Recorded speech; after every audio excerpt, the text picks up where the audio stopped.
I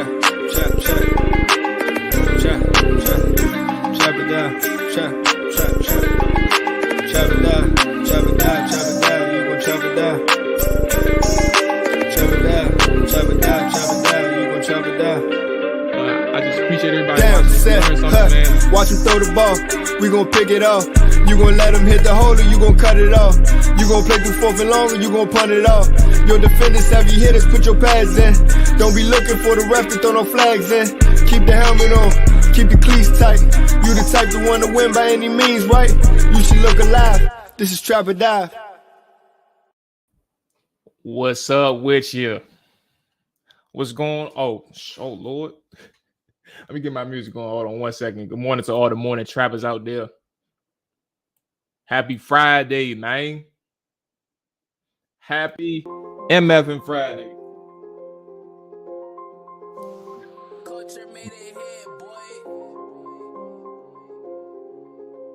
Administrative item. My bad. Hold on.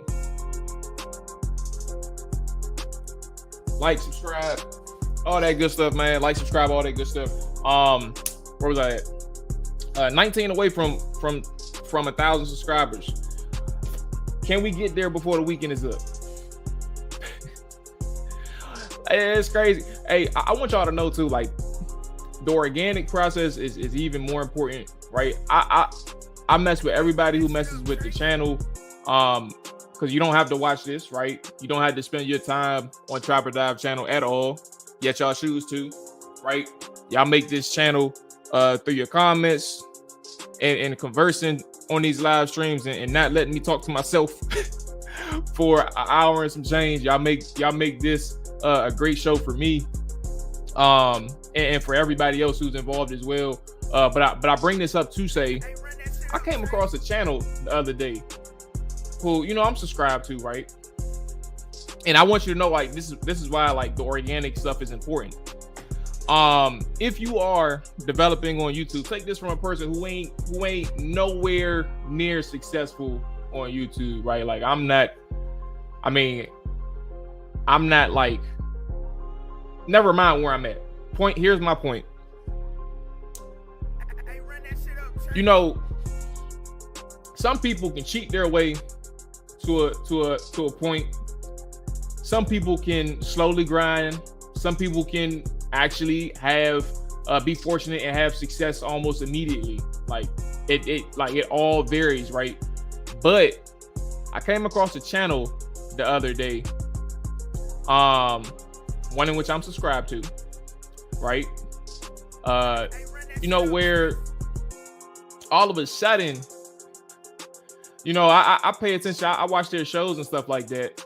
But like, I seen a huge jump in subscriber count. I seen one particular episode where the viewership was like, the numbers was out of this world, right? But then you look at the videos after that subscriber count jumped up, right? And you look at the numbers before and after, and you're like, something ain't right here. You had one episode where you had thousands of views, you had hundreds of likes, but nobody commented on your video. Like, you ain't get one comment on your video. And I say this to say, like, before, but like, again, like, the person that I'm talking about didn't have 1,000 subscribers for a minute. Again, I've been following, I watch their videos, like, I support them, right? But how do you get to 1,000 overnight? And then how does one of your most watched videos have all those views, all those likes, but nobody commented? If that ain't suspect, I don't know what is. And my point of bringing this up, because I ain't going to out the person, right? I'm cool with him. And even if he watches this, right? I am who I am, right? I ain't got no, I don't duck smoke. that ain't. And if there's an issue with the person, you know, you can we can always talk. Like, that ain't nothing to me. But my thing is, and the reason why I bring this up is more about like being organic and true to the people that mess with you. Like, working and developing relationships and trying to be authentic is important to me. I don't do this for like a subscriber count. Like, I'm only like this thing that I'm pushing right now is because 1,000 is a milestone, right? And obviously we know the financial part comes into this, and for all the time that I do put into this, and I, again, like, let me circle back. I appreciate everybody who messes with me, because we won't even be where we are or where I am right now because without you all. But the reason why I'm bringing this up is because, like, again, those numbers, the subscriber numbers, aren't that important in the grand scheme of things. It's me talking with you all about something that I love, the football part that I love, and also building an audience. Like, that's gonna come, especially if I'm consistent, especially if you all rock with me, right? And we all rock with each other in the chat.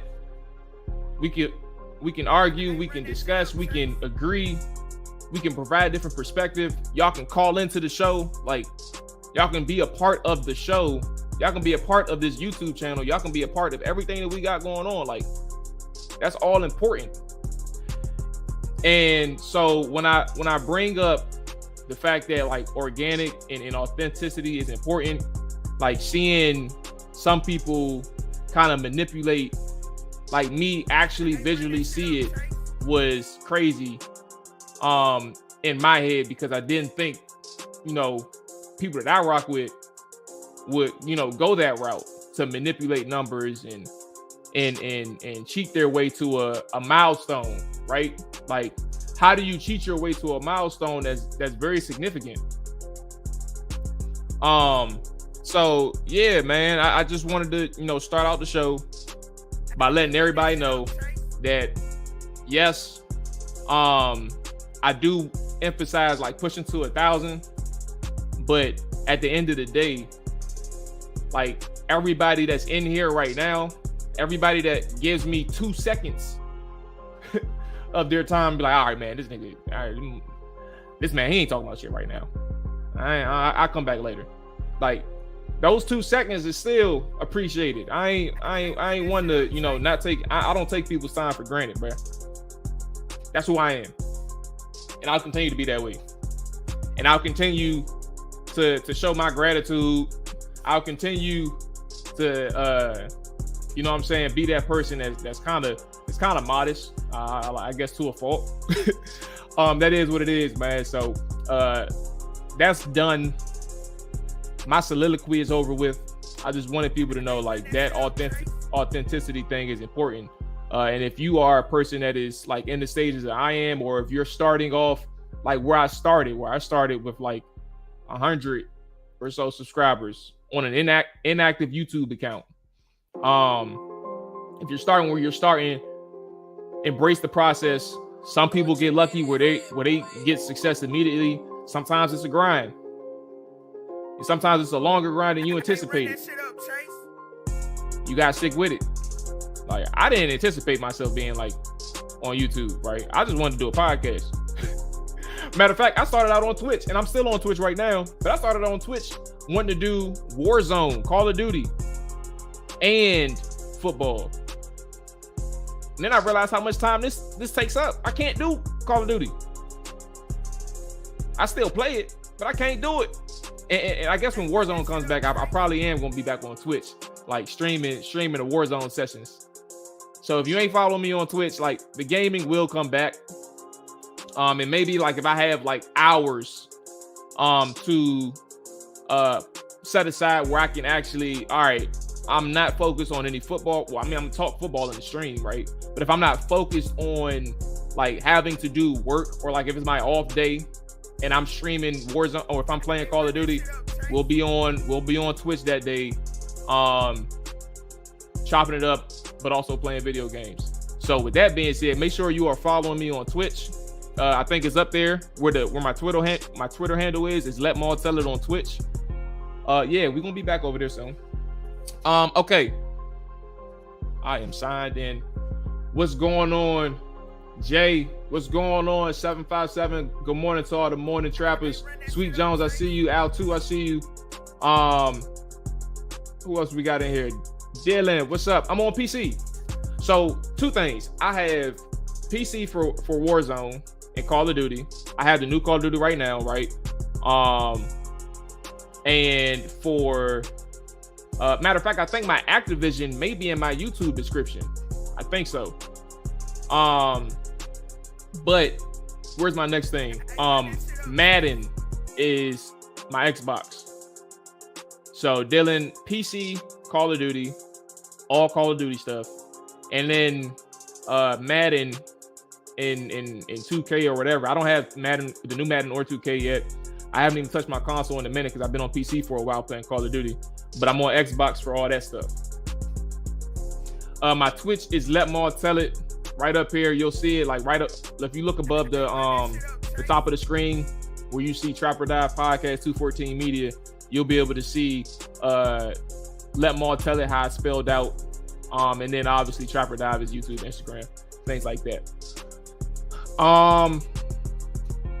Here we go. I wouldn't worry too much, Maul. Your content is legal and be put up against any creator I follow and spoke 99% of them, regardless of the subscriber count right now.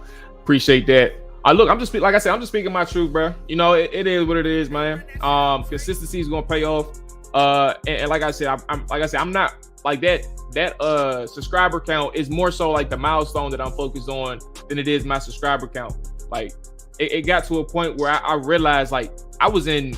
Matter of fact, I'm gonna be transparent. I think this is a good time to even start it off for anybody that wants to like start this YouTube stuff, right? Yeah, Xbox for Madden. What is my gamer tag? I think it's like Hey Slick still. But let me tell you all something. I guess for anybody, this is in who knows who needs this information. So I guess since we're on the topic, I'll talk about it. Let me bring this up right quick. I was at a point where when I started this whole Twitch and YouTube and stuff like that, there were groups, Twitter groups, like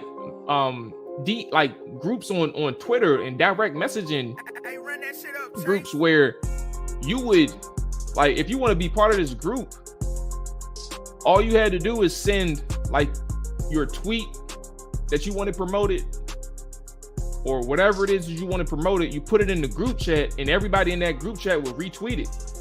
And I don't think that's a huge problem. It helps like get eyes on your channel. But my point of bringing that up is like people live by that. People live by the number of retweets and likes that they get versus like genuinely interacting with people. And all of these things, like I was in that for like a couple months and I realized, bro, Mo, fuck all them people. Like if people like your content, and again, this is for anybody and everybody needs to hear it. If people like your content, if people like what you're saying, and if you want to build a natural relationship with anybody and everybody who supports you, you need to not worry about what them numbers look like. Like, do your work, trust your work. And if people like what you're doing, eventually they will support. And that circles back to us in here. I don't trip about how many people are watching in a moment. I remember at one point we were at like 50 viewers when Washington was winning this season. So the first 2 weeks, or maybe preseason, like we were getting 50 viewers a show. That's much more than what we got now. I'm not tripping about the viewership. I'm not tripping about none of this because there's a core group of people who we chop it up with, and eventually like things will expound. But my point is, in bringing this up, those Twitter groups, those fake subscribers on YouTube, right, where you just put your YouTube channel and everybody in that group subscribe. I never did this. I never even did anything by my Twitch. Like that's all organic. YouTube, all organic. But people have these groups. I've seen people ask about these groups, and you just put your YouTube somewhere and everybody has to subscribe. That don't mean they fuck with you. That just means you got a subscriber count. That is not healthy. That doesn't even help you in the long run. So what does those numbers mean? So for anybody who is looking to grow in YouTube, take this from a person who is nowhere near like quote unquote successful. It takes time. Focus on being yourself, focus on being authentic. And if you truly trust the work that you're doing, or if you're trying to find ways to improve, work through that process. I was doing stuff that was terrible, like early on. Like we had a Clinton Portis interview on here. Elite conversation. But guess what? I messed this up because two things. One, the visuals wasn't proper. I didn't know anything about StreamYard. It was just a bunch of people on Skype. Bunch of people, Fred Smoot too. A bunch of people on Skype where like all the faces and boxes were messed up. I didn't know anything about overlays. And then on top of that, Clinton Portis' call dropped in the middle of a good conversation, which ended the 30-minute or so interview. And it's still on YouTube. It's still on our channel. Same thing with Fred Smoot. Great interview. But his didn't end off of like a bad connection. But that's like what the issue is. So stay true to yourself, man. Keep growing. And like all this stuff needs to be organic. And I appreciate authenticity from anybody and everybody that, you know, is doing their thing over here. Understand that. I was kind of blown away how high-end content is for a 1K channel. You got to be big on Twitch and Twitter. I was just sleeping. Now Twitter, I had like that's where a lot of my interactions are, for sure. Twitch, I got 168 followers on Twitch.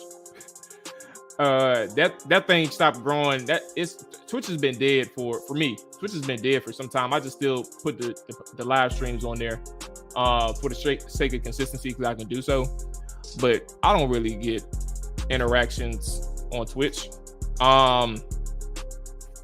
Yeah, I don't really get too many interactions on Twitch. All right, here we go. Yep. We talked about that. Matter of fact, what is my gamer tag? I can tell you right now. Or is it in my YouTube description? Let me double check. It should be in my YouTube description. I don't think I took it out. We have. I do not. I took it out. So yeah, my gamer tag is Hey Slick. Where's the Xbox junk? Oh, here we go. I bet you I got to sign back in. Yep. I don't care that much. I'll let you know I think it's just Hey_Slick. You'll find me that way. Oh, Dustin. Hey, big homie. Hey, bruh. Hey, first off, everybody who doesn't know big homie, man. Dustin, boy, we used to run these Madden leagues, bruh. Me and Dustin, man, we had a Madden league, and we had NCAA when NCAA had their online dynasties. We used to run these Jones for we had 8-9 years strong, bruh. Hey, them Madden leagues was elite, and we had 8-9 years strong for Maddens, and then on top of that, our Madden leagues probably went for at least 5 years. Consistency, bruh. Them Jones was fun. That was before our lives picked up. That shit was crazy, bruh. Those Madden leagues was incredible, man. I miss them. I truly miss them Jones, bruh. The time that we put in was crazy. The team building and developing was crazy. The rivalries that we had in the Madden leagues was crazy. You know, your boy Maul, he probably had 6-7 Super Bowls, something like that. You know what I'm saying? I was a winner. If you all follow the All 32 Side of Trapper Dive podcast, all of them been in my Madden leagues too. My boy Rick has been the one who's been there since the beginning. My boy, I think Rick is like Peyton Manning of real world stuff. You know how good Peyton Manning was, right? But he never won the Super Bowl until he got the to like that 06 year. Was it 06? Yeah. Like he didn't win a Super Bowl in our Madden league until like one of the years in which our leagues were like dwindling down. But he finally got that Super Bowl though. So think about how many seasons in there that he went like 0 for. Like we had like when he won his Super Bowl, we were probably like 20 plus leagues in. That had to be painful. That had to be painful. Hawk, what's going on with you, player? Good morning to the morning trappers. Yes, sir. Yes, sir. The results will come in. So yeah, that's a part of it too. Like the bot things. Dude did. Where is he at? My bad. Dude did. The person that I was talking about, he was at like 600-700, I believe, or maybe 500. And then like one day I woke up, checked the channel. That boy was at 1.2K. There you go. King Rich 757. Sweet Jones 3020. Hey, big homie, add me. Yeah, hey_slick or maybe hey space slick. If you still got Briggs, you know I'm on that jump with Rick, so you can find me. Yeah, keep going no matter what. The mindset is the name of the channel. Trap or Die. Yes, sir. Hey man, that league was crazy, bro. That league was crazy. That shit was hard though, running the league like that, man. Like, think about how much time management I had to put into that. We all had to do it. I just had to manage like 30 something people and then recruit on top of that. I guess that was my job before life is. All right, hey, let's talk some football, man. Real recognized, real, yes sir, yes sir. Let's talk some football, man. How y'all feeling about this Vikings thing? Matter of fact, I want to talk about the team name. I want to talk about the team name first. I saw a couple tweets. Let me see if I can find it.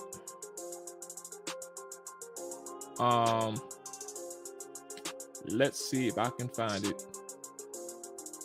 Matter of fact, I don't even care about finding it. The tweet itself, right?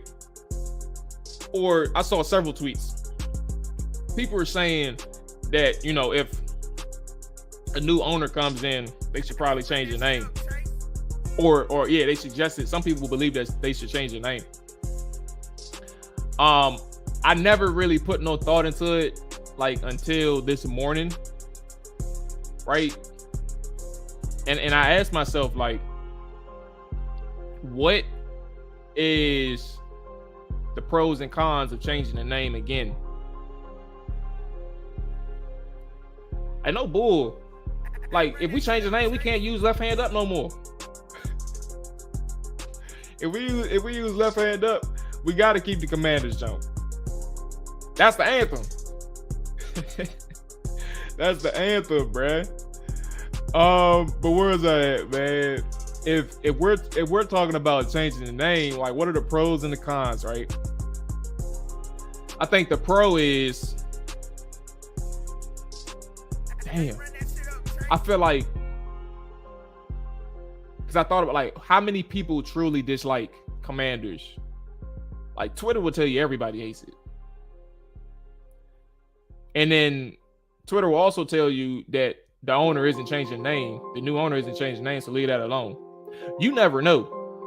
Because the owner, if you got enough money to buy a team, best believe you got enough money to change the team name to what you please. Especially if you don't like the name Commanders. You have enough money to do everything. And it doesn't matter what people are saying in terms of, like, sales or, like, what's going on right now with the team in terms of, like, the finance side behind the new name. That doesn't matter. Like, a new owner is going to change to what they like and what they want.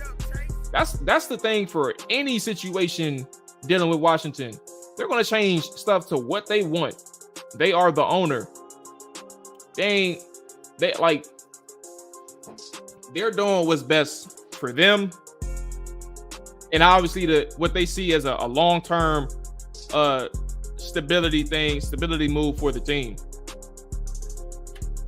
They ain't going to worry about what the fans input is, like, they're not gonna pull a Dan Snyder and Jason Wright and tell you that we want your input, but secretly we got our name chose already based on the legality of things. They don't care about that. The new owner's going to change it to what they want and what makes sense. So that's, I think when you outline the pros and cons, I think you really have to think hard about, like, the pro is, if you didn't like Commanders, you're getting rid of that, right? The con is, if you want stability and if you're cool with Commanders and you don't want to worry about, like, off the field stuff again, or figuring out, like, being in limbo about a new name, then the con is, you got to deal with that again. The players got to deal with that again. You may have to go to a generic name until they change, or I take that back. I don't think they're going to strip Commanders and then, like, look for a new name and remain idle in the process. They'll probably stay with Commanders until the new name and new branding is ready to be unveiled. You're not going to lose no fans. Like, this is basically a ground zero operation. You're starting here, yeah, right there. I gotta make sure my hand on camera. You starting here at the bottom. It's like 8 Mile. When we gonna stop living down here, start living up here? Like, you starting down here. So all that is important. I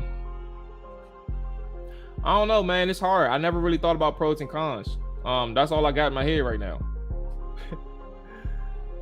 Hope the owner doesn't want to. Oh, that's impossible. He ain't gonna relocate, bro. I put my foot down on that one. I swear, they not gonna relocate. That would be a foolish move.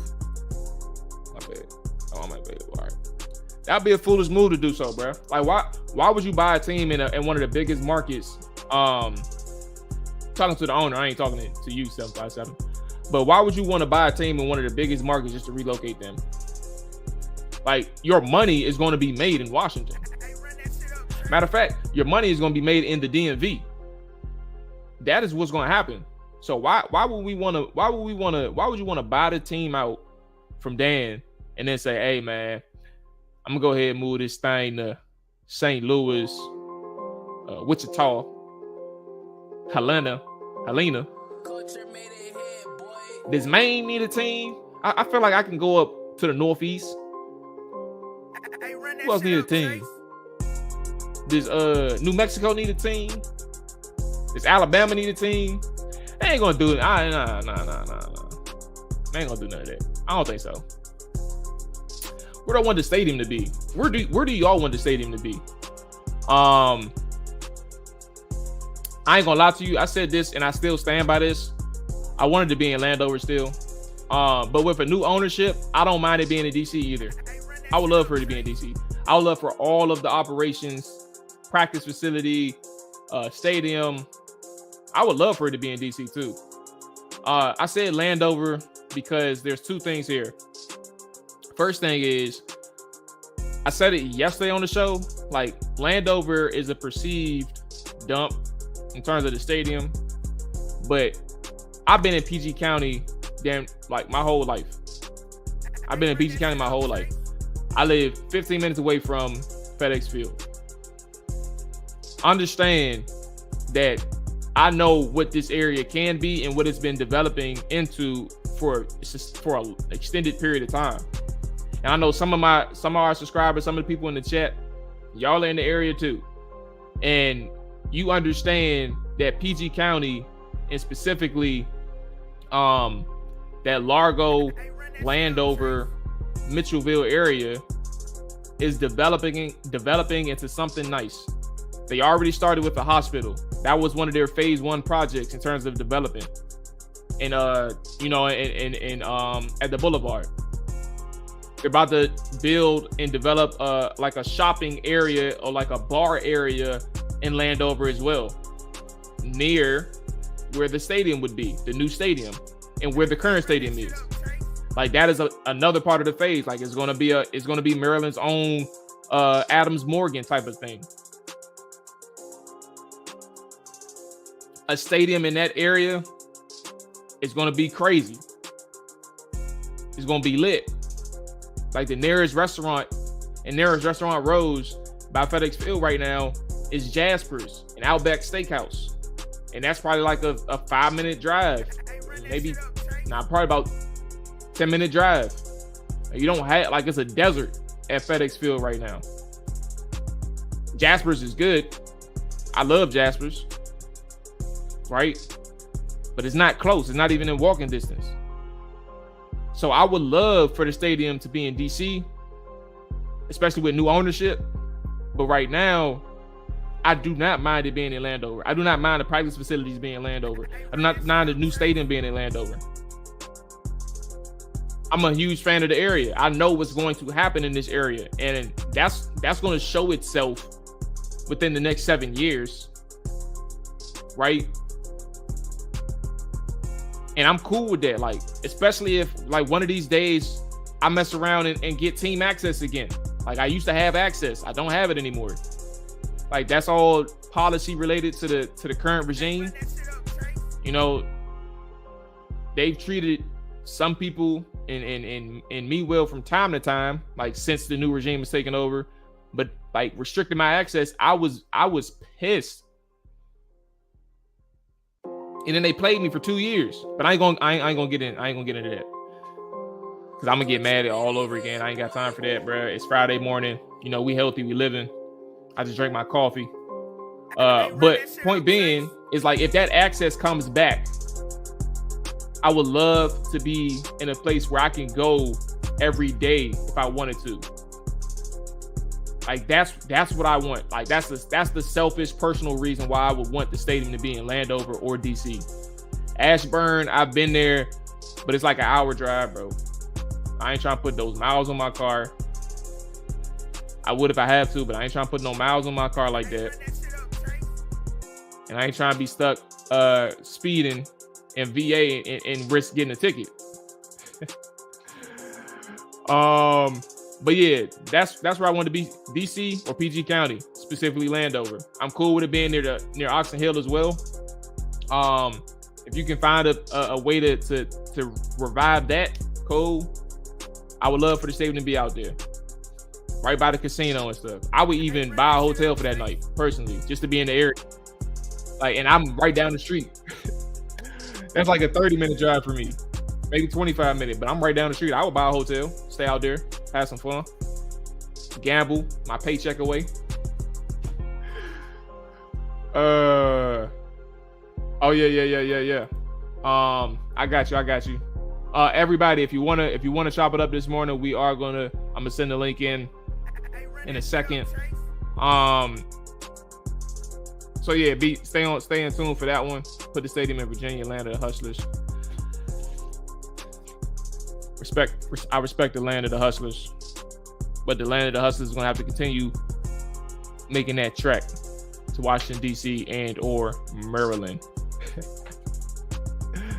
They're trying to make it the next biggest town between D.C. to Annapolis. They did it, FedEx. They got to figure out a whole new traffic route and parking so people ain't just walking miles to save $40. So, like, it's a metro thing that's going on. I think it's going to be a metro route that's going to help these guys out. And then on top of that, parking. Yeah, to your point, because I don't know how they're gonna do the parking, and I'm not even gonna act like I know. And correct, they don't play. They do not play. Boy, I be scared every time I step into the state, bro. Like, I could be going to Tyson's Corner, and I'm like, Mo, I know it's tempting to rev that joint up. But do not OC on that speed. PG County, Maryland, I can do 70 in the 55 and be okay. Rich, what's going on with you, player? Good morning. He said Elon Musk for owner. Elon Musk. Matter of fact, let me open it up now. I'm doing home renovations too. I gotta take care of some things before tomorrow. In the morning is the best time for me to do it. So let me get everybody and anybody that wants to be a part of the show this morning in this thing. The link is right there for anybody and everybody. said it made you be pricing. But yeah, that's where I'm at on the stadium. But 757 said he wanted the stadium in Virginia. He said we playing on the moon. We playing on the moon. Hey, listen. What do y'all think? AJ said it yesterday, and I actually agree with him. So, like, the cat is out of the bag for me. But where do you all think? What do you all, Dakota? What's up with you, player? What's up, girl? Where's I at? Oh, where do y'all think? What do y'all think is gonna happen to Ron? Because hey, the ownership is changing. Ownership is changing. Ownership ain't gonna care about what Ron did for Dan Snyder. Ownership ain't gonna care about what all those people that Ron brought in to help him coach and to help him manage the roster. They ain't gonna care about that. They gonna try and streamline this thing. What do you all think? Or am I tripping? What do you all think? Is Ron gonna be here to survive new ownership? Or are they gonna cut ties? Y'all let me know. Got me shaking in my boots knowing I ain't doing nothing wrong. 10 over. Hey, bro. What? Hey, let me tell you a story, Dylan. Hey, so listen, I bought a Challenger as a just a graduation gift to myself when I graduated undergrad, right? And so I got this Challenger, right? And I'm on the highway, bruh. I ain't even OC, bruh. I'm at like 70, maybe 75. Windows tinted, smacked out. But I ain't doing nothing OC. I swear to you, bruh. I swear to God. It was this cop. Cause you know the cars, bruh, like they can be the little Ford, I think it's the Ford Taurus and shit. That's what they got over here in PG County. The Ford Tauruses. But them Jones zooted. Them Jones souped up. Right?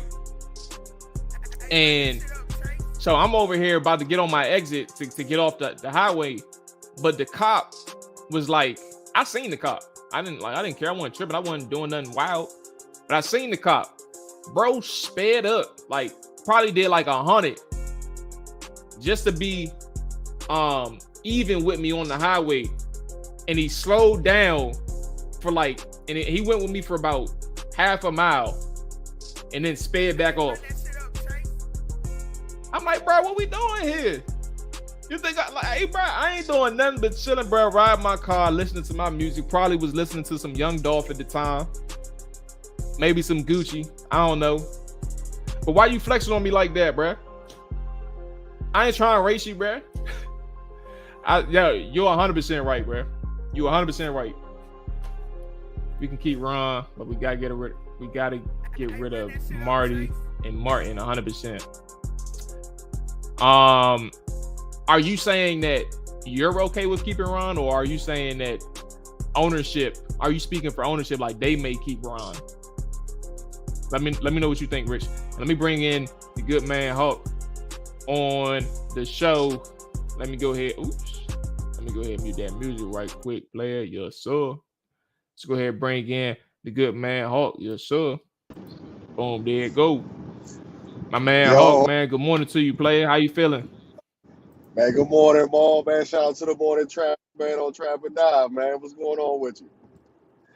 Ain't much, man. Good morning to the morning trapper himself, Hulk TV, man. Happy Friday. Hope all is well with you this morning, man. Talk to me. What's on your mind? Yeah, man. So, you know what, bro? In the midst of, Washington Commanders being up there, bro, and you just kind of touched on a topic, man, that I was just talking about, a couple of days ago, man, with my step bro. And you brought up some possible names that that could go into their hats in the buyer's ring, right? You know what I'm saying? We talk about Elon Musk and things like that, and you know what I'm saying? But all signs point to Jeff Bezos. All signs point to Jeff Bezos. Jeff Bezos, matter of fact, Mo, you probably know about this. The man owns The man owns a segment of Crystal City, man, of Arlington. He owns a segment of that right across from the Pentagon, bro. You know what I'm saying? You know what I I'm ain't know saying? that. Yeah. Oh man, hey, Ball. When I say you look it up, man, he's building like a whole like Amazon like shopping district out there. And he's already in Arlington. You know what I'm saying? Doing that. You know what I'm saying? That's going to create more jobs. Heck, Amazon warehouses. They're heavy here in our area anyway in the DMV. So all signs point to Jeff Bezos, right? But with that said, whom I will want as an owner, you know, you got Stephen A. Smith clamoring for majority black ownership, and that's what excuse me, that's my preferred option, So I was just like, you know what? Of course, I threw myself in the hat, but I ain't got the billions right now. You know what I mean? I got the capital to Yeah, I go got ahead and go and get 15 the team bucks. You myself. know what I'm saying? You know what I'm saying? We can You start know what I'm there. saying? But it's just, you know what I'm saying? But then it's like, you look to the people that may have it. Like, they say Jay-Z, and I looked up his net worth. I believe his net worth was like 1.33 billion. And then you look at LeBron, and you look at Rihanna and Kanye and this like that. But it's just like, even with that, you know what I'm saying? High profile people like that, they still wouldn't have enough to go ahead and outright own, and what I'm saying, in order to go and call it majority black ownership. And the thing that kind of gets me, I'm saying, that leads me to say, just to kind of stay away from not stay away from the football topic, but it's a bigger than life topic. You know what I'm saying? Because as much as we love sports, real life does come first, and it's just like, you know what, yo, you look at all these other owners, like, you know what I'm saying, majority of them don't even have football experience. You know what I'm saying? You're saying they just fans of the game. And us as a collective, you Or know for what I'm saying, status sake too, and because yeah, they just may want to exactly. let everybody know, like put their name out there, like I own the football team. Like they again, Exactly. like you said, they may not understand the sport. They may not Yeah, even understand like the business of the NFL yet, or right. anything like that. But as long as their name is attached to ownership, like that's a significant factor for them. You know what I mean? And so one of the things, one of the things that got me, I was like, you know what? I want us to go ahead and be able to have our own, our own teams, our own this and that. Because you know what, we as a people, what, yo, we work too hard. You know what I'm saying, to make other people rich. You know what I'm saying, and I look at sports like basketball, where Michael Jordan is the majority owner for the Hornets, and then over in baseball, you got Magic Johnson. He's majority owner of the LA Dodgers. So we could do it. We just got to go ahead and put our heads together and stuff, in order to go and make it happen. But I said it to say that while my preferred choice is majority black ownership, all signs point to Jeff Bezos, y'all. All signs point to Jeff Bezos. Here's a conversation that I came across yesterday. Yeah. It's funny because the dude blocked me, like after I asked him the question. But let me see if I can pull it up. Let me see something because the nature of the conversation was about Allen. I think Byron Allen is his name. Yeah. Yeah. Yeah. Yeah. And Yeah. yeah, and give me, oh, here we go. All right. So my man Disco said, I'm seeing a lot of comments saying Byron Allen doesn't have the cash to buy the Commanders. Will, you might want to check his pockets because he does. That's Mm. despite, like, that's not the point of this part, but I guess the conversation stemmed from, he's being set to Mm. bid on the Commanders, and a lot of people are saying that he doesn't have the money. That's interesting. Like, whether it's true or false is whatever. Like, a lot of people, or people with expert opinions, do say that he doesn't have the cash by himself. It's cool Mm. because, like, that's what ownership groups are like for. That's the point of having an Exactly. ownership. I mean, a buyer's group in a sense. So all you need is to put down a certain percentage of money at the forefront, and then you worry about the rest. But the point of this conversation, I'm bringing up to what you were speaking about black ownership. It was this Mm-hmm. dude who responded to that tweet from Disco Mm-hmm. saying, let's not make this about race. I want the best owner possible. And Right. I'm sitting here, I'm just reading the conversation. I'm like, what? Like, hold on, bro. So I go to his page, and like he has another response to somebody else saying, I'm out on Byron Allen. Like, I'm out on him. Like, he has no explanation why. He says, I'm out Yeah. on Byron Allen. I want the best owner possible.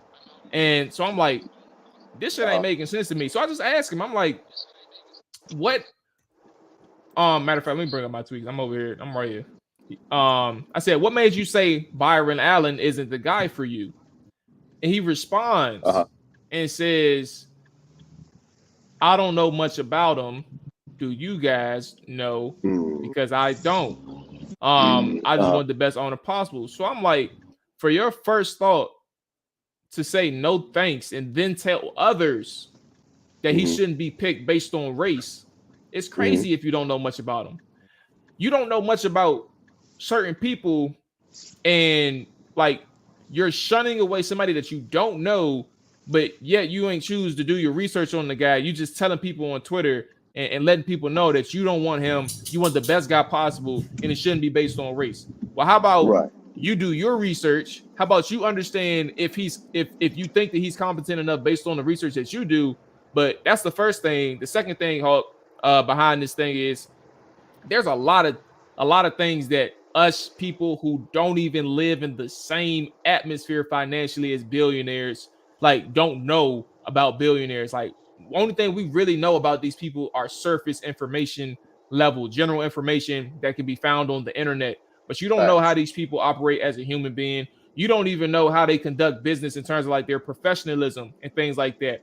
You may hear stories from here and there, and it may be isolated incidents. But to sit here and say that we're going to act like we know what a billionaire is going to do for a team and how and as if you have a say in what the NFL picks for Washington, because the league has to approve it too, is so crazy to really dive into. Like, sure, we can have our preferences, right? I'm on board for a Bezos and Jay-Z combination. I'm on board for it. I'm okay with Byron Allen. I'm okay with Jay-Z by himself. I'm okay with the Phillies owner. Like, all these things, I prefer a person who has familiarity with the NFL or sports leagues in general. But the thing is, Hawk, and I know I'm saying a lot, it's just like you can't turn down people. Like, you can't sit here and look at a race and say, I don't want him because they're going to try and make this a race play, or and not know the person at all, and then like spew that stuff on the internet. And then secondly, like, we can't sit here and act like we know every single thing about a billionaire who has gotten to that level. People also assume that billionaires are assholes. Like, you have to be an asshole to be a billionaire. That's not true. You think every billionaire is an asshole? No, that don't mean anything. And that's a perception based opinion. Like, that drives a perception and things like that. So there's so many different factors that I believe that people are really not like capable, and including myself, I'm being transparent. Like, they aren't capable of speaking towards because we don't know much in reality about billionaires. Right. Now, you know what? To that. All right. So first, you said that it was Disco that said that he was out on Byron Allen. No. He made a tweet saying that no, like, y'all don't know his pockets type of thing, and a person responded to him saying that he was out on Byron Allen based on like he was out on Byron Allen because he didn't know him, but he also said that I don't want him because of his race. Let's get the best guy. Okay. All right. Cool. So just a little bit of footnote history from what I've read on Byron Allen. He started off as a stand-up comic. I'm saying from from comedy. He worked his way up. You know what I'm saying? And eventually he bought the Weather Channel.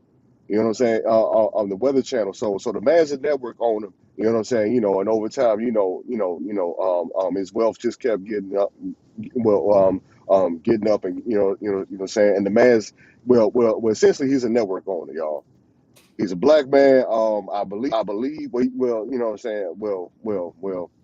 About his personal history, I mean, but it really doesn't matter you know, what ethnicity is what I mean his wife is, but it's but I said it to say he's a black man, he's a network owner, and and he's somebody that we all should want to aspire to as far as like achieving that type of system, excuse well that type of level of wealth. And so I'm with you, Maul. If he is able to go ahead and buy the team, power to him. You know what I'm saying? Because at the end of the day, that's representation for us all. But like before that person to say that I don't too much about him, you don't know too much about a lot of things, but you still. But there are products out there in the world that you go ahead and you use. You know what I'm saying? You're saying that you don't know who owns it. You know what I'm saying? But you go ahead and support it. You know what I'm saying? So, for someone to go say something like that, it's like again, like my piggyback off to what you just said. Do you read before you just start go ahead and spewing things like that? And yes, it is cool. At the end of the day, if I'm a business owner, just hire somebody, just because you share the same pigment as me and things like that. You know what I mean? But at the same, what what I probably welcome you more, knowing that you're competent and you're cool enough to do the job. Look like me? Hell yeah, I am. You know what I'm saying? But nah, it's just but again, Byron Allen. Again, you know what? And you know what? And like you said, Maul. Uh, um, not all millionaires are a holes, but you know what though? Not of them. Not all millionaires are built perfect too. You know what I mean? Yeah, So yeah, what I'm saying. Like, at the end of the day, they're all people just like us. You know what I'm saying it's just you know whatever breaks they have, whatever level of discipline. What I'm saying. You're saying that they have been able to exercise in their lives to go ahead and capitalize. Like on financial opportunities. That's what they've done, and that's another thing that saying that we can all go ahead and read into their lives and kind of piggyback so that if we do go ahead and choose to want to build, quote unquote, what is it, that generational wealth, you know what yeah. I'm saying? You're saying that's always spewed about. Then yeah, we can go ahead, take away their life lessons. You're saying the things that they did. I'm saying you say because what they say, man, sometimes it's beauty in that struggle.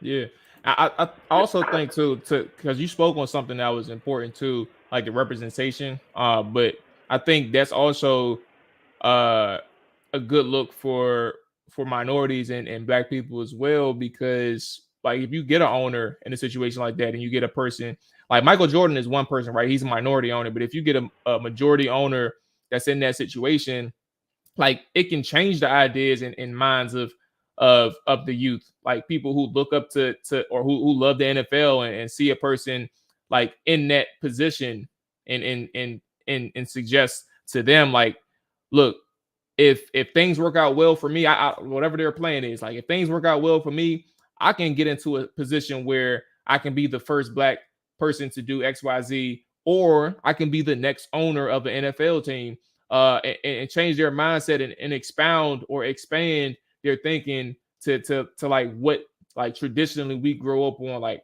I want to be that, or at least from my experience. I don't want to sit here and talk about from everybody else. Like I want to be an athlete, or if I don't be an athlete, then my life is a failure.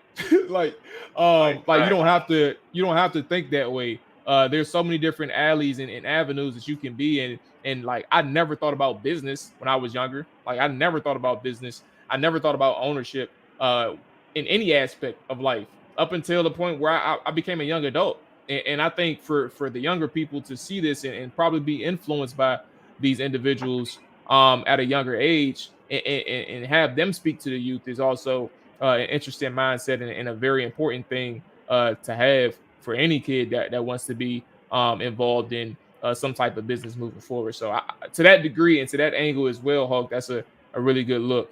One thing, there is another, I want to get your thoughts on this. and have a conversation with everybody in the chat. There is oh Lord, did I save the tweet? There's other people who are saying that Gibbs should be in an ownership group. Joe Gibbs should be an ownership group with with the sell of the team. Oh, here it is, right here. Matter of fact, Joe Gibbs, Byron Allen, and Jay-Z should get together and buy the team. Like, I don't know if you were in the podcast when I had said this, but I was like, Yeah. I think about the people who think about like who has this nostalgia feeling so much to where Joe Gibbs has to be involved with everything Washington. Like, what suggests like it's a provoking thought, but what suggests anybody to say that Joe Gibbs should be an NFL owner or a Commanders owner? Like sometimes coaches just need to be remembered for the good that they did on the football field. Don't forget, Joe Gibbs is the reason why Ron Rivera is here in Washington, and Carson Wentz to an extent. Like, he don't have to be a part of no ownership group, man. What is your thoughts on Joe Gibbs? That's my thoughts. Like, what are your thoughts on people trying to push Joe Gibbs as a person who should try to buy the team? Right. So Maul, man, you know what? As you know what? I'm gonna go ahead and put football fanatic Derek aside, and I'm gonna go ahead and put my logical hat on, and speak on both. Speak on both. I want to see what the fan has to say, and then I want to speak on. I want to hear from the logical side of Derek. Yeah, right. Well, all right. So check it out, man. The logical side is like this. I believe that the reason why fans would want a Joe Gibbs, is on the ownership group, because it's like, you know what, it's it's kind of like how the media is supposed to be served. Well, the media, like sports media or media in general, they're supposed to serve as the conduit between the high profile celebrity or personality and the fan. You know what I'm saying? You're saying the media is the middleman, and so fans are looking at Joe Gibbs, Joe Gibbs, excuse me, as you said, as that possible middleman, because guess what, you coached here, in the '80s and the 2000s. He's been around fans, he's been around players. Put somebody like that in the ownership group, so that he can go ahead, so that fans can have a possible listening ear, in those boardroom meeting rooms and things like that. The fan side of me is like, nah. You know what I'm saying? Fan, Joe Gibbs is cool. Coach Gibbs is good, but guess what though, man? Nah, you know what I'm saying? Nah, like, look, man, let that man keep doing his NASCAR thing. You know what I'm saying? It said let live, and you know what I'm saying. You know what I'm saying? And just go ahead and just, man. Look, man. Look, man. Nah, he good. He good where he at. You know what I'm saying? Point blank. Period. Nah. I'm all right. And I'm cool off of Joe Gibbs, man. I'm cool off of him, man. You know what I'm saying? He ain't did nothing wrong to me, Ma. He ain't did nothing wrong to me, Ma. Man. He cool people. It ain't. Right, yeah. Very, very. But I'm just like, like Coach Gibbs himself. I'm just, you know what? It's not really him. I think it's those fans, because again, it's like, yo. Y'all do realize that, matter of fact, sprinkling a couple playoff seasons here and there, we ain't won nothing of noteworthy in 30-something years. So he has a part of that. Well, excuse me, Coach Gibbs is a part of that. So guess what? Now I want it. Nah, I'm good. Oh, what's up? Look how this foggy out there. You trying to go outside, bro? I know you got to use the bathroom soon. I said she over here looking outside. I ain't see how foggy it was. It's crazy, bro. But I think the best thing is about this whole situation is just knowing that there isn't like the wait now is like we're in an official countdown mode. Like, we know that we're in a countdown mode versus like prior years, prior days, and prior months where we looked at this ownership thing and we're like, bro, he has to go. Again, this could be, and I think it's important to keep mentioning it. But I think obviously we know that there's a potential for Dan to just sell a minority stake, but Yeah. I am not of the belief that he's going through this entire process just to sell a minority stake. Mm, I think he'll get the number that he wants, and maybe then some. So I think it's important to mention that part. But I think the good thing is, Hawk, is that we understand that we are in an official countdown mode to where Dan Snyder isn't the owner anymore, and I think that's one of the best things that I can ask for as a fan. Like I feel rejuvenated. I know there's going to be several people. There's going to be a lot of people at the game this Sunday rejuvenated and knowing that they can watch this team and there isn't a black cloud over the Commanders anymore. Soon to be removed, and I yeah. think that's the most exciting thing this fan base has heard in really 23 years. Yeah. Facts, man. You know what? I tell you, man. Oh man, ever since he took over, man. But you know, though, again, honestly, man, it's not really on him per se, man. But I'll say this though. Some of our worst losses, some of our worst moments as a franchise, has been under one Daniel Snyder as our owner, man. And it's just like, you know what, yo? I mean, I don't know what it is, but but a lot of times, you know what? If coaches can make in-game adjustments, you know what I'm saying? Unfortunately, unfortunately, we could not have made adjustments on the owner, but now we're at a point where, hey, this is the change that a lot of fans wanted. So you know what? Look, I wish nothing but the best for Dan Snyder. And his family, because you know what though, at the end of the day, we ain't haters. You know what I'm saying? We saying we, you know what I'm saying? We say we ain't never gonna hate you. You know what I'm saying? But you know what though? Go ahead, you do what you gotta do. Go ahead and sell the team, Bank of America. You know what? I hope y'all go ahead and make a great penny off the sale. And yeah, Yeah, look. At the end of the day, it's like this. Like, look, go ahead, sell the team. You know what I'm saying? We already know that the fan base is gonna be happy. You know what I'm yeah, saying? And you know what? To the incumbent owner. You know what I'm saying? Just learn.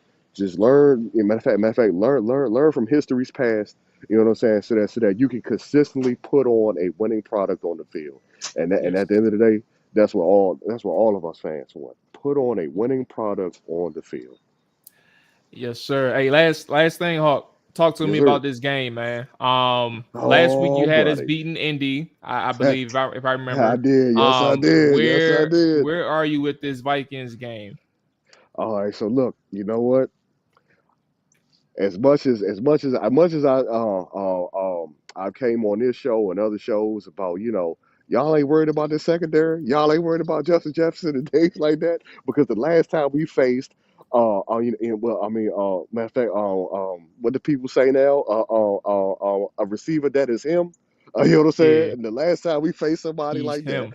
you know, said the last time we faced somebody like that, we got whooped. You know what I'm saying? AJ Brown was out here. You know what I'm saying? Just like a St. Juice, you too small. You know what I'm saying? But I'm gonna say this though, because I hear that Chase Young is back and all these other things, and I'm like, you know what? Um, honestly, it's a 3-game winning streak. We can run the ball. Yeah, honestly, I like what Antonio Gibson is doing lately. So I'm going to go ahead and go with Washington over Kirk Cousins. You know what I'm saying?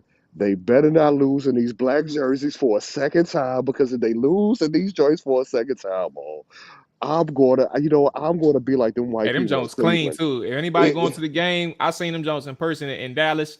Them yeah, Jones is clean. I don't care what anybody got to say about what it looks like with the Steelers. Don't right. matter. People got black jerseys all the time. Them Jones clean.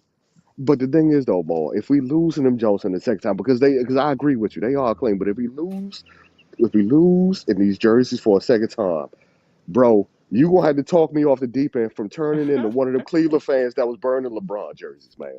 Because I'm gonna be like, yo, we lost in these jerseys, man. F these jerseys. I don't want to see this player in them. And no, it's a Hey, never it again. remind me of the I think the mustard Jones that Bruce Allen, like we always lost. It was either the mustard ones, either the ones that I think they like people hated. Like they didn't like to see the team in the little mustard colored Yeah, pants. And then there was the like I think the all white where we always lost. Like we look clean, but we always lost. yeah, yeah, yeah, Like it's like a black again another a black cow reference. But it's like yeah. anytime they don the jersey, like you know what's about to happen. You don't want that You know, superstition you to, you know what's to go about to away happen, bro. or Exactly, come back. exactly, Excuse me. man. Exactly. And you know what, man? To William Jackson, you know what? Sorry, it didn't happen. As far as like work out here, um, for the guys that we have, I mean, honestly, Kendall Fuller.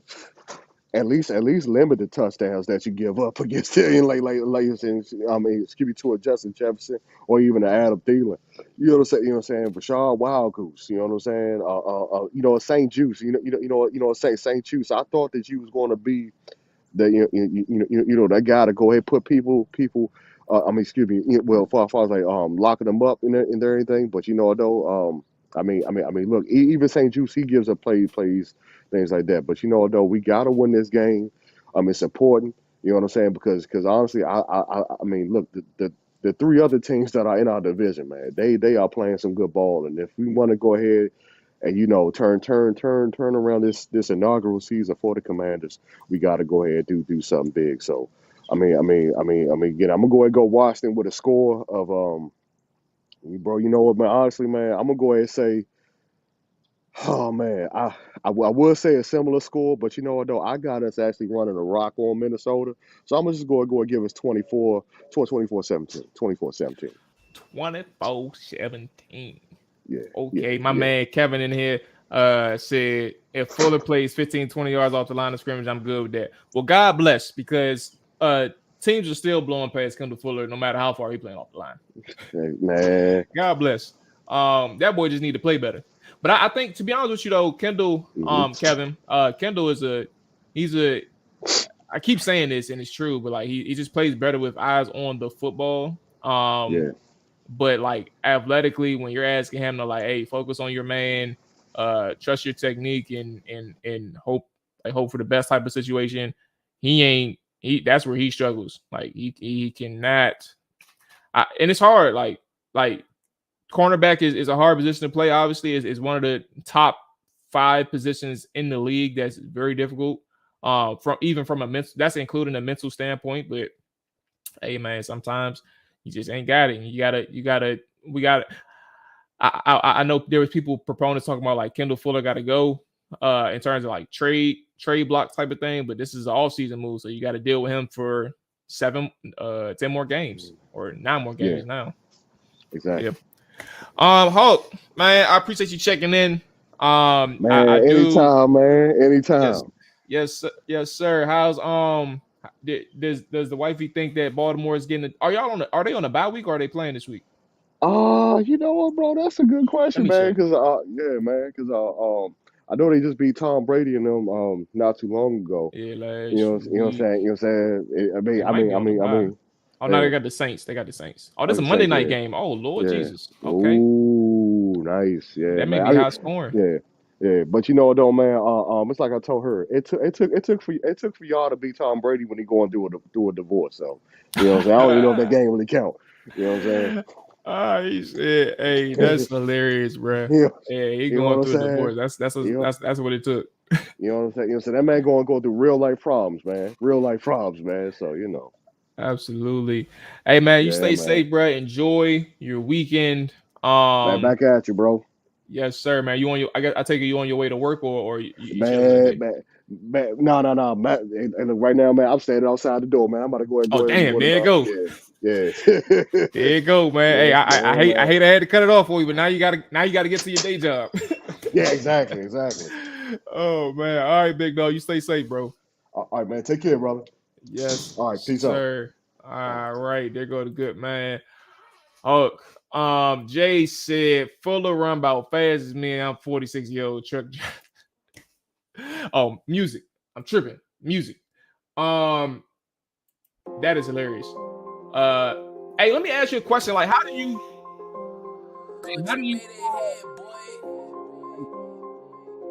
do you just utilize the truck stops and rest stops to like do your stretching or something like that? How do you stay like active to whatever extent that you do stay active. Like, how do you do that on the road? Like, I got a youngin', right? And I know like the slang can be confusing for some people. When I say youngin', I meant like little bruh. You know, he wants to, like, he's a boxer, right? He grew up boxing. This year he dropped boxing to get into football for his senior year in high school, but he wants to be a truck driver. And he wants to be a truck driver by in part that his granddad used to do it, right? And when his granddad used to do it, you know, he used to take him on the road with him and stuff like that. So he really is a fan of driving trucks. So like if he does follow through with it, his life is going to change. Like, he's an active kid, or teenager, respectfully.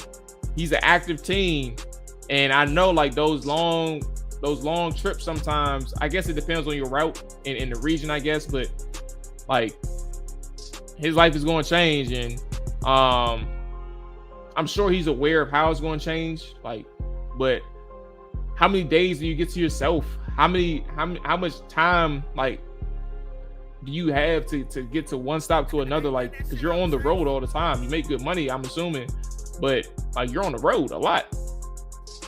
Okay. Yes, sir. He says at different stops, I'll walk around or jog around their property while being unloaded if they allow it. Truck stops have oh, that's lit. Truck stops got gyms. Okay, cool. That's actually, I'm glad. Not even just for Lil Man, but like having that ability for truckers, man, because that's just a job like for me.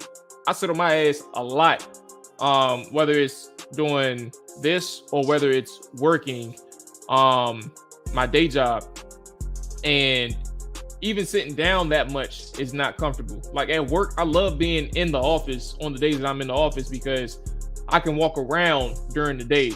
If I'm hungry, I gotta walk outside and walk to lunch. But like sitting down for long periods of time, especially like I'm teleworking, like that can be a problem, because my only time where I'm really working out is when I clock out and go to the gym. But other than that, this is where I'm at. It says different type of driving over the road, regional and local. The gyms are like apartment building type gyms, but it's something. Yeah. Okay. So let's go ahead and get back to the Commanders, man. Again, the link is in the chat for anybody and everybody that wants to come up and talk, chop it up. But I think one of my things too, I don't know if I said it yesterday on the podcast, so I'm going to say it right now. For all of the conversations that, you know, Washington has about being some great team. Excuse me. Let me clarify that.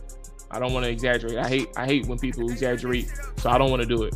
But for all of the conversations that people have about Washington, about how they're underrated right now, when they've only beat a struggling Packers, a struggling Colts team, and then the Bears, who just, you know, aren't there yet, right? This is your moment.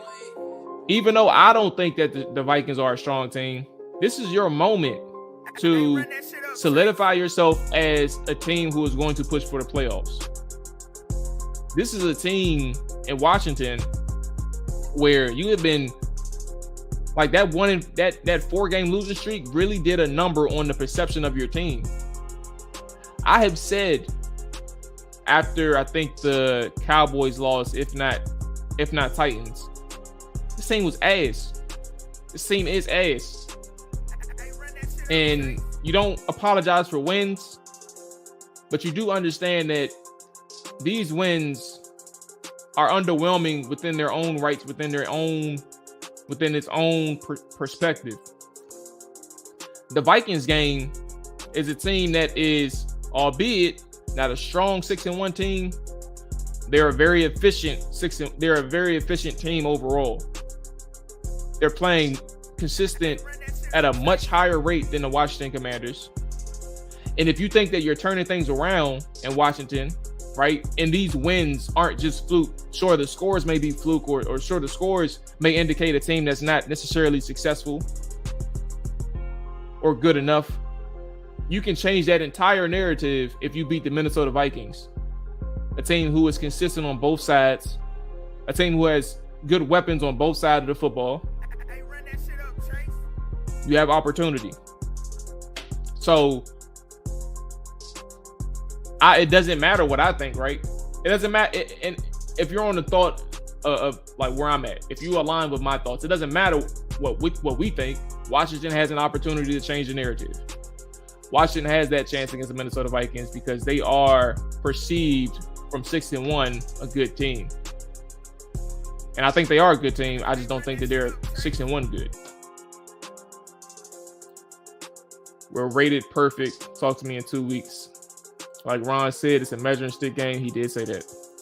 Guarantee you we'll be drafting 2 CBs early next year. Yeah, just don't let them get one in free agency. Or if they do, don't let it be a high price guy. Let it be somebody where you really think that they can mold and develop into the scheme. But again, it's hard projecting with like what this regime is going to do, or what regime is going to be here next year, for the obvious reasons. Yeah, it's a measuring stick game. And from what I understand, I spoke with Nick Olsen. He covers the Minnesota Vikings for a variety of outlets. I think the easiest one to say is SB Nation. And you know, Nick Olsen is a fan of what Kevin O'Connell has done with this team. He's a fan of how Kevin O'Connell has been able to maximize Justin Jefferson's effectiveness. I made an article earlier today on hogshaven.com where I had notated, let me see if I can bring it up. I can bring you all the numbers. You know, Justin Jefferson and Adam Thielen, they're very good in the slot, and they still don't, like, they're about 70% for Jefferson. He's aligned out wide, and 61% of Thielen snaps is aligned out wide. So, like, majority of their snaps are out on the wide alignments, but they're so effective in the slot because Kevin O'Connell knows how and when to move around their players effectively. Justin Jefferson has 750 yards on the season on 52 receptions. He's averaging 14.5 yards per reception. But from tight/slot alignments, Jefferson has 21 receptions on 23 targets for 318 yards and 15. So he's averaging 15.1 yards per reception. So the way Kevin O'Connell, and those are just base numbers, the way Kevin O'Connell is finding a way to work those matchups. I didn't even talk about Thielen, right? But the way Kevin O'Connell worked those matchups for Justin Jefferson and Adam Thielen in the slot is an ode to how he's able to create advantages for Kirk Cousins in that offense. That's really good. That's really good. Like, it helps if you have good receivers in the slot, right? Helps if you have good receivers outside. But if you have one in the same, and then you have two of those same players who can work outside and inside, like, that's a dream. That's a dream for any type of coordinator or play caller or offensive schemer.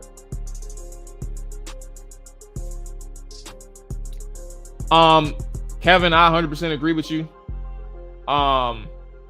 In terms of the Eagles, like, that Eagles game is what I'm looking forward to. Like, that is the more important game for me. That is the true measuring stick for me.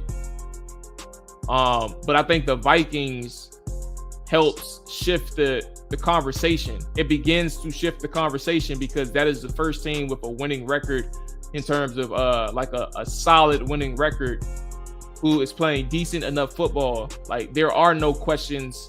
Like, you don't have so many lingering questions about the Vikings, right? That you did with the Colts, right? The Colts story, Matt Ryan, offensive line, struggling. Like, how do you overcome it? Packers, struggling, Aaron Rodgers, but his receivers and blocking is even worse. The defense is under fire, under siege because they can't stop the run. They can't get off the field. Excuse me, let me be clear. They keep getting back on the field because of their offense.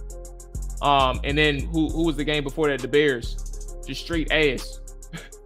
Like, you don't have those questions with the Vikings, and I say that to say if they do get a win against the Vikings, you don't have questions about this team. Like you don't have questions about the Vikings. So the narrative and the conversation changes to like, is this a playoff team? Can this team really make the playoffs?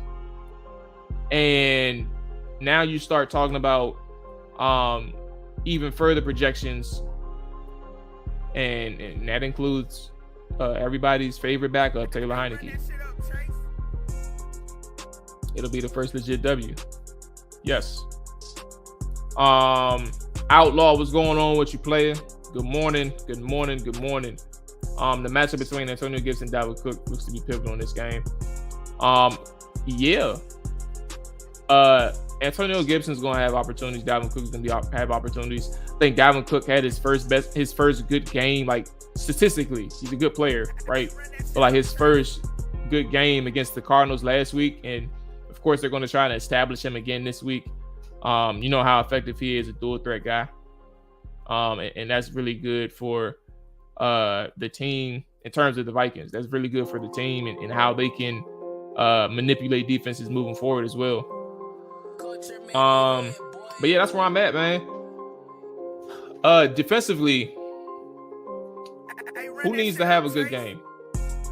Who like, no matter what else the team is doing, who needs to have a good game on that side of the ball for you all? I would say, like, no matter what, I would probably say, damn, it goes back to the interior. Matter of fact, I'm sorry, I'm gonna just mix it up. I'll give a couple players. Daron Payne, Bobby McCain,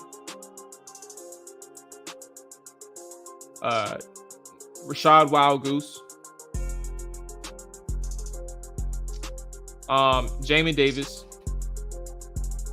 Like, we don't know the status of Cole Holcomb just yet. Odds are he may not play.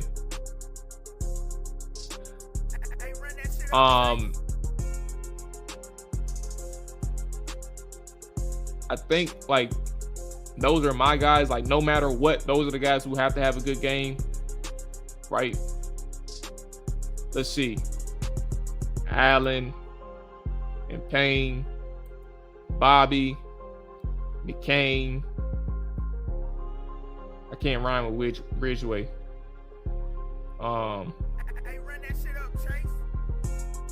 Yeah, I can't rhyme with Ridgeway. Said, hey, Tyrant, what's going on with you, player? Appreciate you checking in. He said the linebackers need a good game. That is true. Jamin Davis. Good Lord, David Mayo is going to be on the field a lot again, and maybe John Bostic. John had 8% of the snaps last week, so I guess he may not be on the field.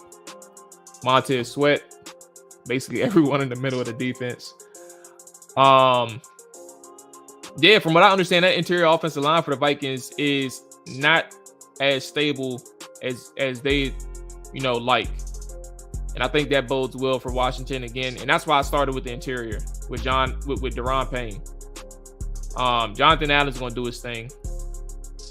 But Daron Payne is a guy where you're looking at him and you're saying, hey, this is another good moment for you. This is another good opportunity. Okay. He said this is kind of futile. I mean, can we say who can have a bad game and we're good?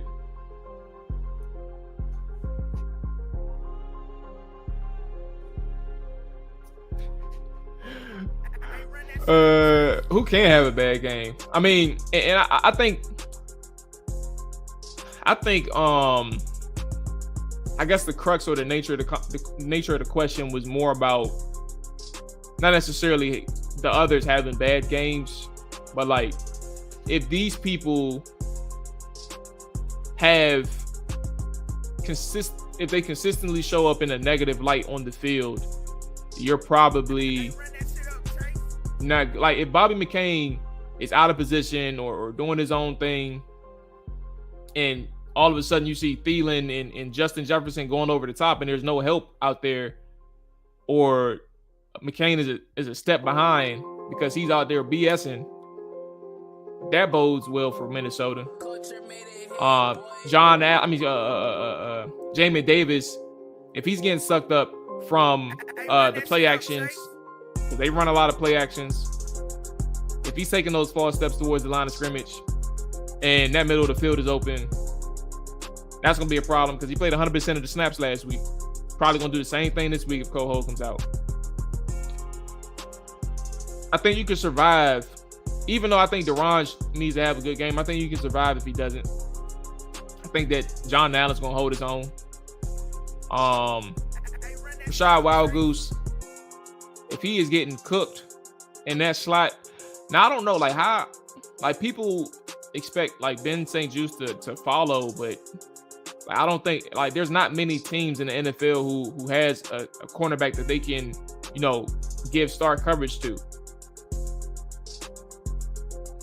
Ben is a good cornerback, but you don't allow him to travel. Like, he stays on his side. Kendall Fuller stays on his side, and you got to find a way to give Rashad some help if you are truly scared about how Justin Jefferson and Adam Thielen can expose like that middle of the field for you or that slot cornerback. So yeah, I don't know, man. It's a good question.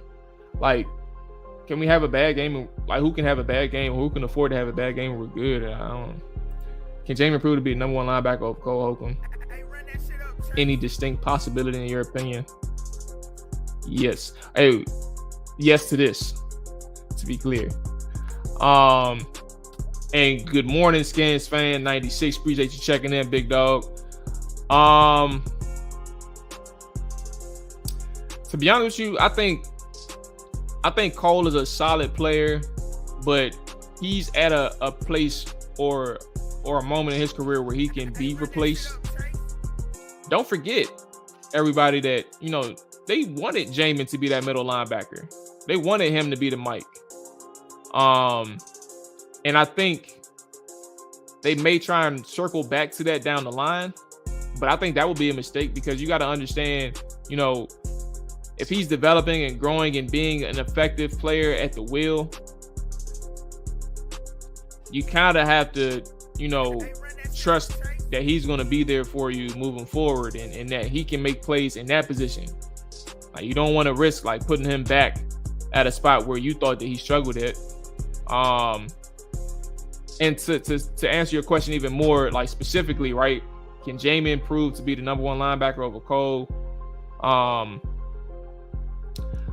I think there's a lot of times where you can see a non-middle linebacker be like the best linebacker on the team.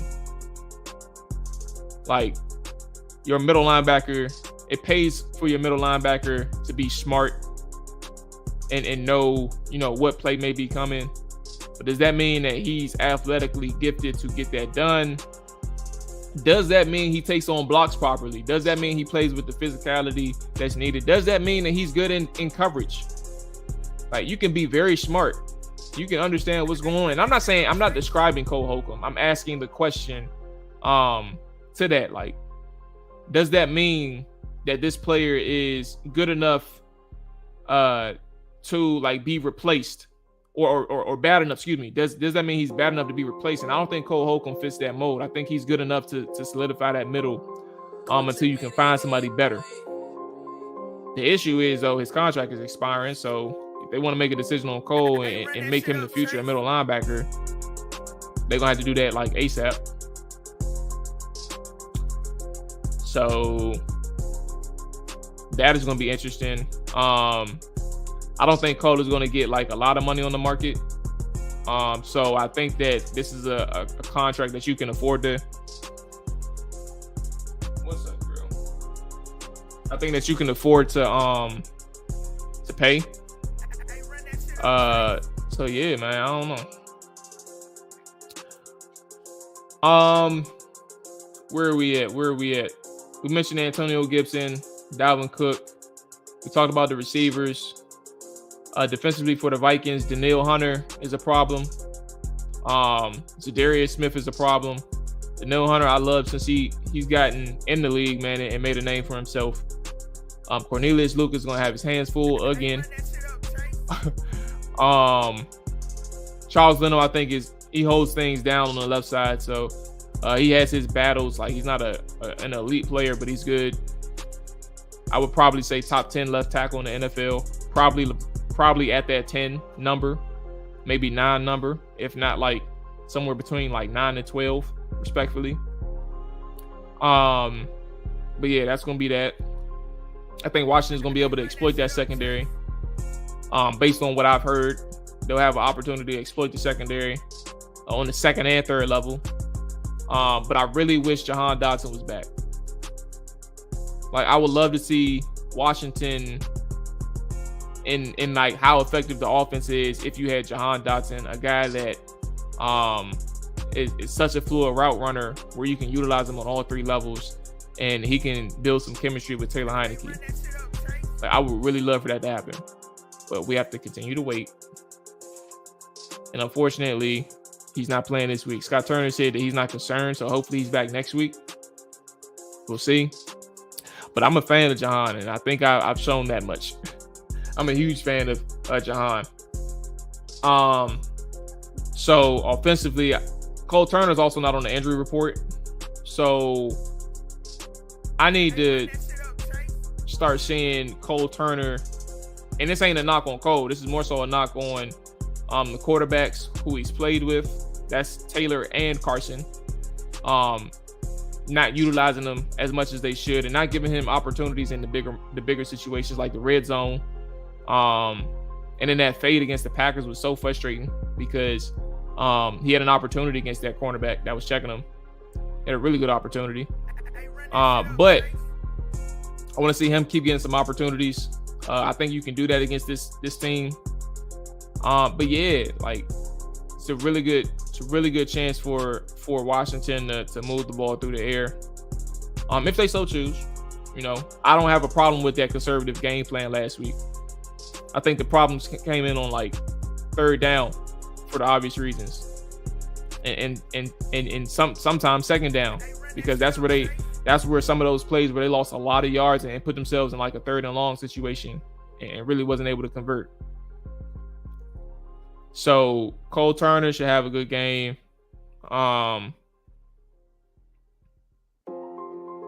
Curtis Samuel,